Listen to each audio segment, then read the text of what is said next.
¿Cómo están, estimados amigos? Dos comentarios sobre medidas económicas que se están dando en este momento en el Perú. Una primera es la persistente medida que está tomando el Banco Central de Reserva, que lidera el doctor Julio Velarde, de incrementar la tasa de referencia, así llamada la tasa de interés que cobra el Banco Central a los bancos cuando estos le piden dinero por periodos cortos. El año pasado, a mediados de año, esta tasa de referencia estaba en 0,25% anual.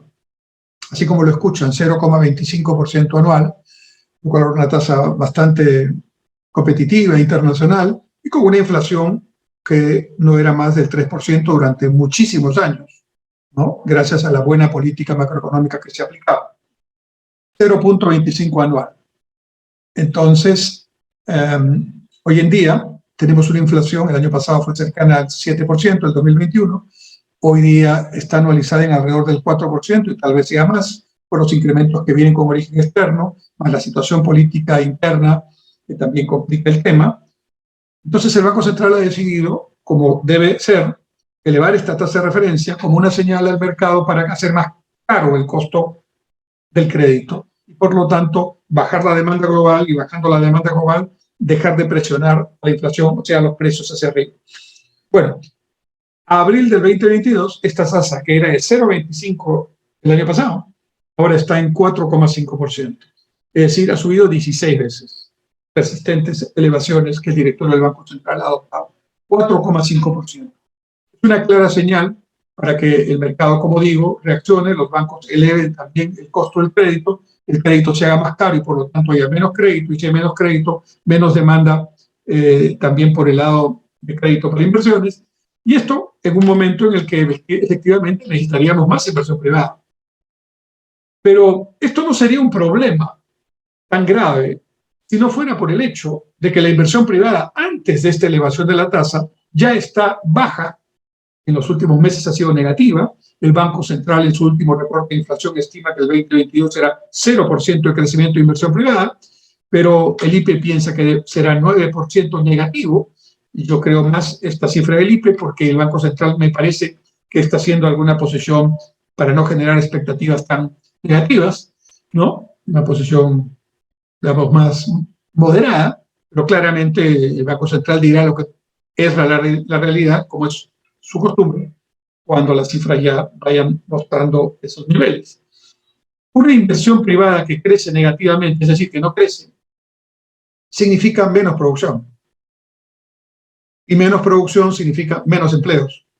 Y menos empleos significa menos ingresos para la gente. Y menos niveles de vida adecuados para las personas y sus familias. Ese es el círculo vicioso que supone esto. Y entonces, claro, bajar la inflación es fundamental, porque no podemos vivir con inflación, que es el peor impuesto que se genera. Pero, digamos que además de la medida tomada por el Banco Central, que tiene que tomarse lamentablemente en estos momentos, hasta restaurar el rango meta de inflación entre 2 y 3% anual, al mismo tiempo viene ocurriendo por el lado del Ejecutivo una política de gasto que, a mi juicio, como la de varios economistas también, está equivocada. No en el objetivo es atender a las familias por el incremento de precios del petróleo y que ha incrementado a su vez el precio de los combustibles, del gas, licuado de petróleo, etc. Pero también compensar a las familias por el incremento del precio de los alimentos, sobre todo los alimentos que son muy influyentes en la canasta básica. El pollo tiene un componente importado con maíz, el trigo, que tiene que ver con pan, fideos, por ejemplo, etc. Son apenas ejemplos de cómo estos productos tienen un peso importante, sobre todo en las familias de menores ingresos, porque estas familias destinan una mayor proporción de su escaso ingreso a alimentos y por lo tanto la inflación les pega más duro. Entonces, mientras el Banco Central tiene que subir las tasas de interés para tratar de hacer una política correcta antiinflacionaria y el Ejecutivo, con el presidente Castillo a la cabeza, espantan a la inversión privada, al mismo tiempo la necesidad hace que traten de ver qué hacen con las familias de menores ingresos y en lugar de aplicar políticas específicas, por ejemplo, un bono alimentario que puede darse en dinero o incluso en alimentos, ¿no?